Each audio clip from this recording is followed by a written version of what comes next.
Good morning, my dear brothers and sisters. In our first reading today, which is taken from the book of consolations in Isaiah, the first word in that reading is comfort. And then the second sentence is, comfort, give comfort to my people, says the Lord. The context of this book of consolation was that Israel, this time of writing in Isaiah, was in the Babylonian exile. And so they were captives in a foreign land. And so they were praying in the mouth of Isaiah for comfort. At tumiaging semana, nahadlok tang tanan, kay naglinog. Pagka-Domingo, following day after the big linog, there was bombing in Mindanao State University, and some people died. Many were wounded and hospitalized. Many were traumatized. Add these experiences to the usual problems that we have: poverty, corruption, and so on and so forth. And so perhaps the prayer of the people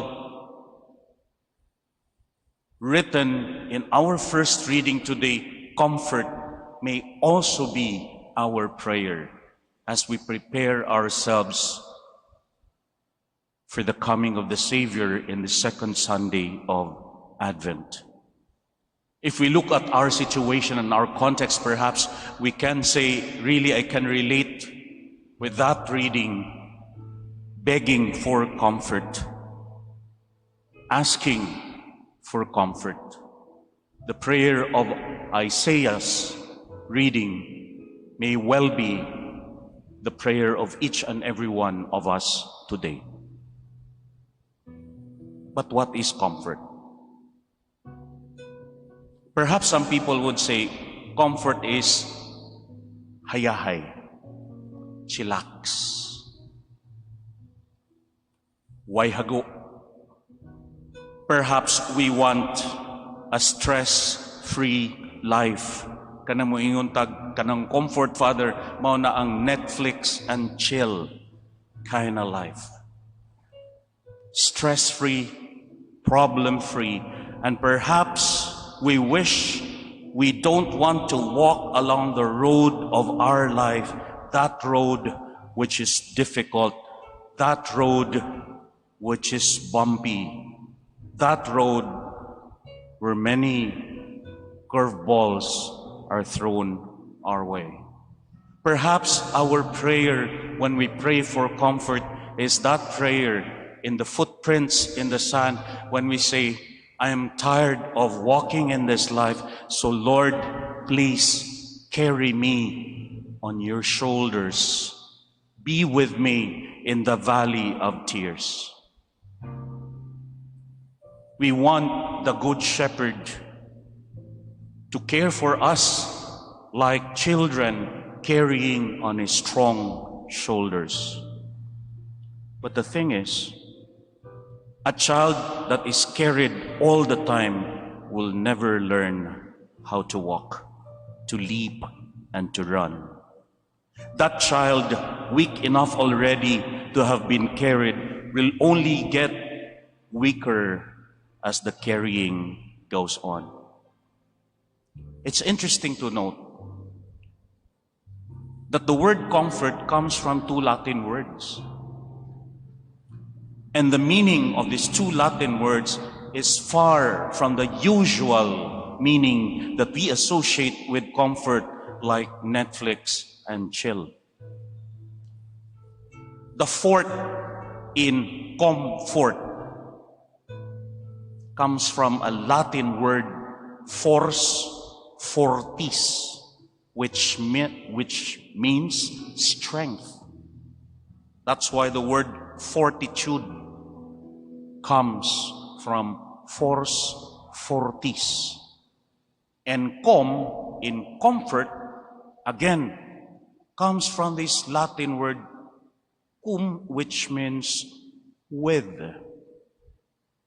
And so the root word and the root meaning, or you might want to call it the root metaphor of the word comfort, which we now associate with the stress-free life, is actually cum fors fortis, with strength. And so therefore, in its original sense, the word comfort isn't a matter of bowing to weakness. It is a matter of giving strength. Strength for walking, strength for scaling heights, strength for turning our stumbling blocks into stepping stones, strength to walk even over very rough roads. And so therefore, when we ask the Lord to give us comfort, and to give comfort to someone, if we use this original root meaning of the word comfort, is really actually to lend them some of your strength, so that the person is able to stand on his own feet and walk the difficult road of life, because we are with him. But this is not just a linguistics class.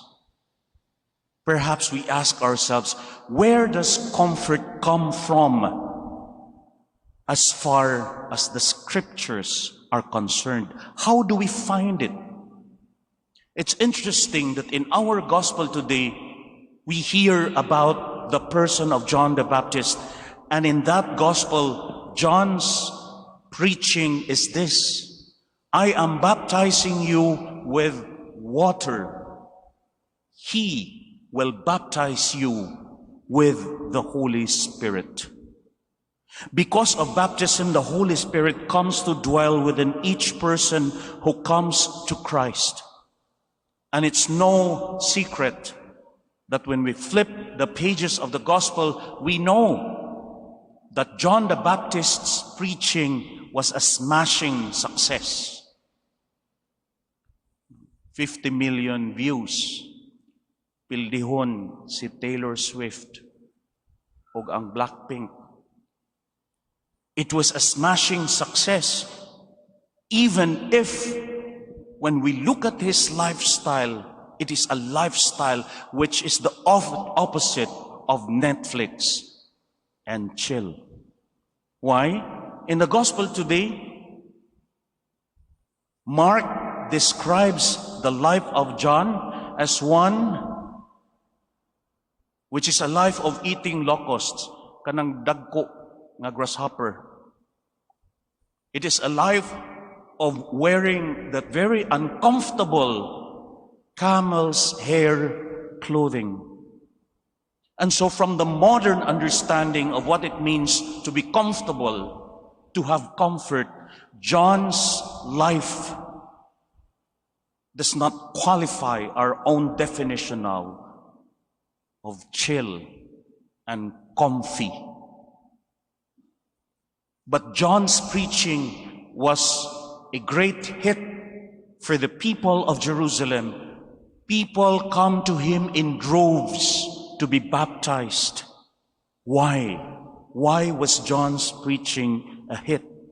Because his preaching gives comfort. It gives strength. One becomes strong just to be with John the Baptist. And this is the message of John in our gospel today. When one is baptized in the Holy Spirit, that person is empowered. And that's why it's no wonder that the other name of the Holy Spirit is Comforter. The Spirit gives comfort not because the Spirit wants us to live a problem-free life, but because the Spirit gives us strength and empowers us to walk in this very difficult life. The Spirit empowers us and gives us strength to face our problems, to overcome our depressions,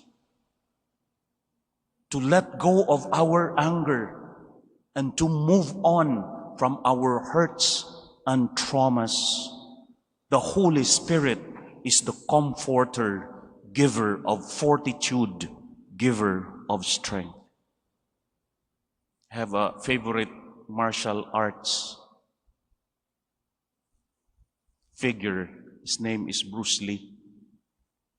And he says, do not pray for an easy life, pray for strength to endure a difficult one. When John F. Kennedy was president, he was quoted to have said words like the words of this great martial artist. John F. Kennedy said, do not pray for easy lives, pray to be stronger persons. Do not pray for tasks equal to your powers, but pray for powers equal to your tasks. But that's not enough. Our readings today are very beautiful because the second reading adds another dimension of comfort. If the first reading emphasizes the strength with the Lord in the face of exile, in the face of worries and anxieties, the second reading is about strength to live in righteousness. And I quote, conduct yourselves in holiness and devotion. And it takes strength to do what is right. It takes strength to acknowledge that we need to change. It takes strength and courage to grow and overcome our own brokenness. It takes strength to change. Comfort, cum fortis. It means it's the strength of the Holy Spirit to face our fears and the strength to do what is right. May our encounter with Christ and our baptism in the Holy Spirit gives us this strength this Christmas. Amen. Please rise.